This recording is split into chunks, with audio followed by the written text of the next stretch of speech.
নমস্কার বন্ধুরা, আমি আজকে দই আলুর দম নিয়ে চলে এসেছি। আলুগুলো আমি প্রেসারে একখানা সিটি মেরে নিয়েছিলাম। এবার আলুগুলো আমি তুলে কড়ায় ভাজতে শুরু করব। ভাজতে ভাজতে নুন হলুদ দিয়ে দেব। আর দেখুন, আমি 3টে মিডিয়াম সাইজের পেঁয়াজ কেটে রেখেছি। আলুগুলো আমার হালকা লালচে লালচে হয়েই এসছে। এবার আমি একটু হলুদ দিয়ে দেবো এর মধ্যে। হলুদ দিয়ে নেড়ে চেড়ে আলাদা জায়গায় আমি তুলে রাখবো।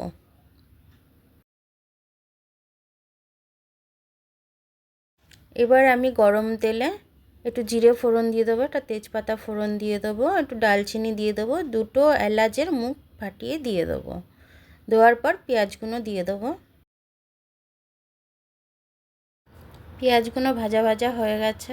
এবার এই মশলাগুলো আমি মিক্সিতে একটা পেস্ট বানিয়ে দিয়ে দেবো।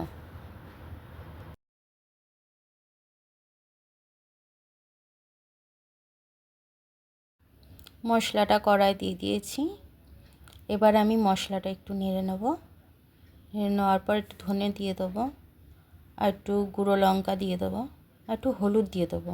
জিরেটা দেবো না, কারণ জিরেটা আমি ফোড়নে দিয়েছি, তার জন্য জিরেটা দিলাম না। এবার মশলাটা আমি কষে নেবো ভালো করে। আর এদিকে দইটা ভালো করে মিক্সিতে ঘুটে নেব। 100 গ্রামের মতো দই আমি ঘুটে নিয়েছিলাম। এবার দইটা দিয়ে মশলাটা ভালো করে একটু কষে নেব। সব দইটা একবারে দেব না, অর্ধেক অর্ধেক করে দিয়ে কষবো।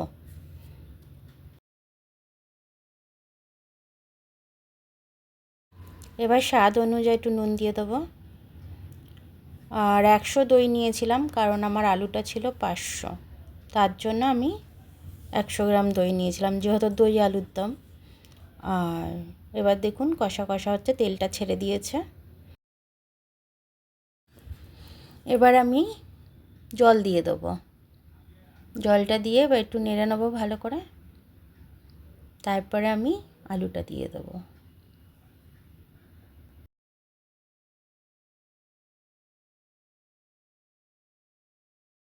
মিডিয়াম ফ্লেমে চাপা দিয়ে আমি 10 মিনিট রেখে দেবো।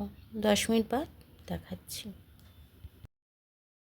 10 মিনিট বাদে চলে এসেছি। এবার দেখুন আলুর দমগুলো কি সুন্দর ফুটছে আমার। এবার আমি এটাকে ধনে পাতা দিয়ে দেবো এর মধ্যে।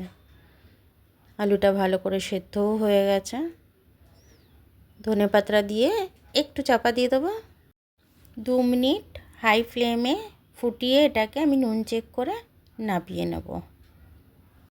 আপনাদের আলুর দমটা হয়ে গেল।